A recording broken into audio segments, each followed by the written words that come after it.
సుబ్రహ్మణ్య స్వామి శక్తివేలతో దుష్ట శక్తులను సంహరించిన నీ వీరత్వం వెలుగొందుచున్నది. పాలనీలగిరులపై వెలసిన నీ తపోరూపం భక్తులకు ధైర్యాన్ని ప్రసాదించుచున్నది. షణ్ముఖ రూపంలో జ్ఞాన శక్తి వికసించుచున్నది. మయూర వాహనంపై విరాజిలే నీ కాంతి యౌవనో సాహాన్ని సూచించుచున్నది.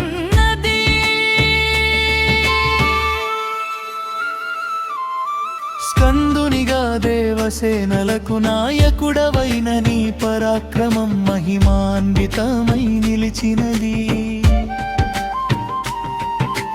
వేలాయుధంలో ధర్మ రక్షణ శక్తి ప్రతిఫలించుచున్నది.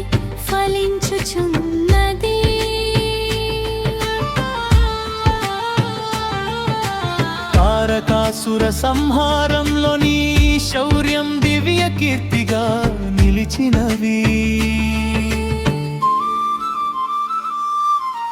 పిల్లల విద్యా విజయంలో నీ ఆశీస్సులు మార్గదర్శకమై నిలిచినవి. కార్తికేయ నామస్మరణలో భయాలు తొలగిపోవుచున్నవి. కుమారస్వామి రూపంలో సౌమ్యత కాంతులు వెలుగుచున్నవి. పర్వతాల మధ్య నీ ఆలయం భక్తి కేంద్రంగా నిలిచినది. పవిత్ర కవడి యాత్రలో భక్తి తపస్సు వ్యక్తమవుచున్నది. శక్తి తత్వాన్ని బోధించే నీ జీవగాథ గొప్పదై నిలిచినది. సర్పాభరణాలతో అలంకరించిన నీ రూపం యోగ శక్తిని తెలియజేయుచున్నది. దేవసేన సమేతుడై దైవ సౌభాగ్యాన్ని ప్రసాదించుచున్నావు. వల్లిదేవితో నీ కలయిక ప్రేమ తత్వాన్ని తెలియజేయుచున్నది. వేద మంత్రాలలో నీ మహిమ ప్రతిధ్వనించుచున్నది.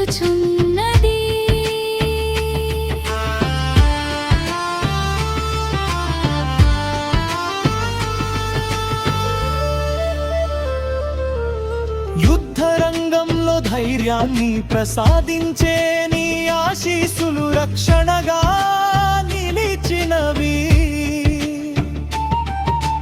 భక్తుల సంకల్పాలకు విజయాన్ని అందించుచున్నావు. శివ పార్వతి తనయుడవైన నీ మహిమ పవిత్రమై నిలిచినది. సంఘర్షణల్లో విజయం సాధించేందుకు నీ స్మరణ బలం ఇస్తున్నది. ఆరు పడవుల వెలుగులో నీ ఉత్సవ వైభవం ప్రకాశించుచున్నవి. సంకల్ప సిద్ధిని ప్రసాదించే నీ కటాక్షం అమూల్యమై నిలిచినది. శరణాగతులను కాపాడే నీ దయ అపారమై ఉన్నది. నీ చరణ సేవలో ధైర్యజ్ఞాన భక్తులు వికసించుచున్నవి.